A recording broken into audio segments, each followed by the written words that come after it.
नमस्कार, आप देख रहे हैं संस्कार समाचार।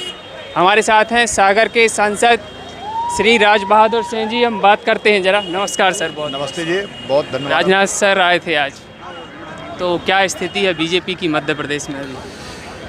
देखिए, सबसे पहले तो आदरणीय राजनाथ सिंह जी हमारे रक्षा मंत्री हैं जी। आज वो हमारे सागर जिले में, हमारे लोकसभा क्षेत्र में, नरियावली विधानसभा की कर्रापुर में हमारे जो प्रत्याशी हैं प्रदीप लारिया जी, उनके समर्थन में उनने आज एक जनसभा भी की है, एक रैली को उन्होंने संबोधित किया है। और निश्चित तौर पर उनके आने से हमारे पूरे क्षेत्र में, सागर जिले में एक उत्साह का वातावरण है। हमारे कार्यकर्ताओं को उनने ऊर्जा आज यहाँ पे प्राप्त की है। सभी कार्यकर्ताओं ने आज उनने हाथ उठा के आह्वान किया है कि प्रदीप लारिया जी के लिए बड़े बहुमत से सब लोग चुनाव जिताएं। और उनने ये भी कहा है कि एक बार चुनाव जिताने के लिए आभार व्यक्त करने के लिए वो स्वयं आएंगे। हमारे सभी कार्यकर्ता उत्साहित हैं और हमें विश्वास है कि भारतीय जनता पार्टी पूरे मध्य प्रदेश में एक अच्छे बहुमत की सरकार बनाने जा रही है। क्या विकास योजनाएं आगामी सरकार में देखने मिलेंगी? ना, भारतीय जनता पार्टी अभी का जो चुनाव लड़ रही है, चाहे वो लोकसभा का पिछला चुनाव हो, चाहे अभी जो विधानसभा का चुनाव हो, हमारा एजेंडा केवल एक है, हमारा विकास का काम। और भारतीय जनता पार्टी लगातार विकास को आगे करके चुनाव लड़ने जा रही है। हमारा और कोई एजेंडा नहीं है। हम किसी को आपस में लड़ाने की बात नहीं कर रहे हैं। हम सबका साथ सबका विकास, हमारे जो मोदी जी का एजेंडा है, उस एजेंडे को आगे बढ़ा रहे हैं। और यदि कोई ऐसी चीज़ है जो जनता से जुड़ी हैं, किसानों से जुड़ी हैं, हमारे अनुसूचित जाति, अनुसूचित जनजाति, हमारे पिछड़े वर्ग के लोगों से जुड़ी कोई चीज़ें हैं जो छूट गई हैं, तो हम सब लोगों को आश्वस्त करना चाहते हैं हमारे नेताओं की तरफ से, आदरणीय मुख्यमंत्री जी की तरफ से, आदरणीय प्रधानमंत्री जी की तरफ से, कि जो कुछ कमी और यदि रह गई है तो उस कमी को आने वाले समय में, जो हमारे जब यहाँ पे सरकार बनेगी मध्य प्रदेश में, और आने वाले समय में हमारे प्रधानमंत्री जी फिर से चुनाव जीतेंगे, तो जो कुछ कमी है उसको हम लोग पूरी ताकत के साथ। सर, रोजगार के क्षेत्र में कुछ देखने मिल सकता है आगामी सभा सरकार में? ना, देखिए, जो रोजगार का विषय ऐसा विषय है कि इसके लिए सरकार अपनी तरफ से कोशिश करती है, लेकिन सरकारी नौकरियां, केवल रोजगार यदि हम माने कि सरकारी नौकरियों से रोजगार मिलेगा लोगों को, तो ये थोड़ी सी ज्यादती हो जाती है। आज के समय में सरकारी नौकरी जितनी होना चाहिए उतनी सरकारी नौकरी नहीं है। लेकिन देश के प्रधानमंत्री जी ने जिस प्रकार से लोगों को रोजगार देने का काम किया है, आज आप देखिए कितना पैसा सरकार, पहले हमें एक 50,000 का लोन लेने के लिए बैंकों में दर भटकना पड़ता था, दर दर हम लोग भटकते थे।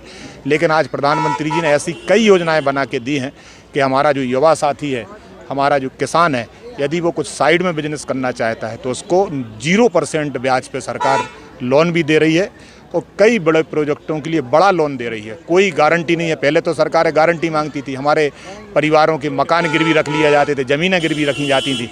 लेकिन आज नरेंद्र मोदी जी और शिवराज जी ने 25 लाख रुपए तक का जो ऋण है, उसमें ना कोई गारंटी की ज़रूरत है। आप जाइए बैंक में आवेदन करिए और बैंक से पैसा लीजिए।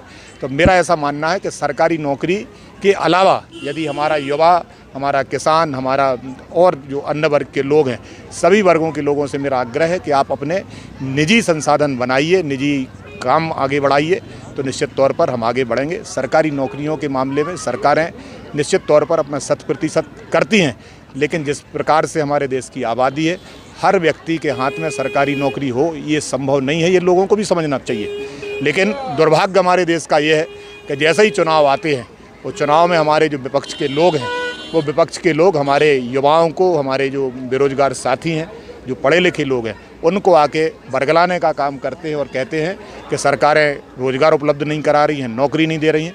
मैं कांग्रेस के लोगों से पूछना चाहता हूँ कि 50-55 वर्ष के शासन में मध्य प्रदेश में भी आपकी सरकार 50 साल रही, 50 साल आपने देश पे भी राज किया। क्या इन वर्षों में आपने हमारे बेरोजगारों के लिए नौकरी उपलब्ध कराई?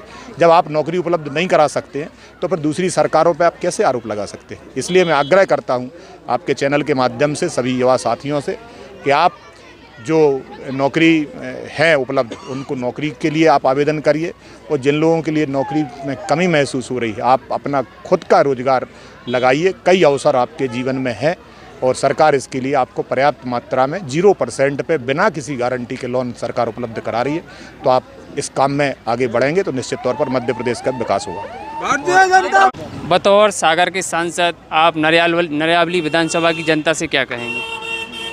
हमारी नरियावली विधानसभा की जो मतदाता हैं, जो जनता है, ये पिछले 15 साल से विकास के साथ खड़े हैं और हमें आज पूर्ण विश्वास है आज हम सब जनता के बीच में हैं। आदरणीय हमारे नेता राजनाथ सिंह जी ने भी आह्वान किया है और आज जितना उत्साह हमारे नरयावली विधानसभा के मतदाताओं में है, निश्चित तौर पर ये विकास के प्रति उनका जो जुनून है, विकास के प्रति वो साथ में जाने के लिए तैयार खड़े हैं।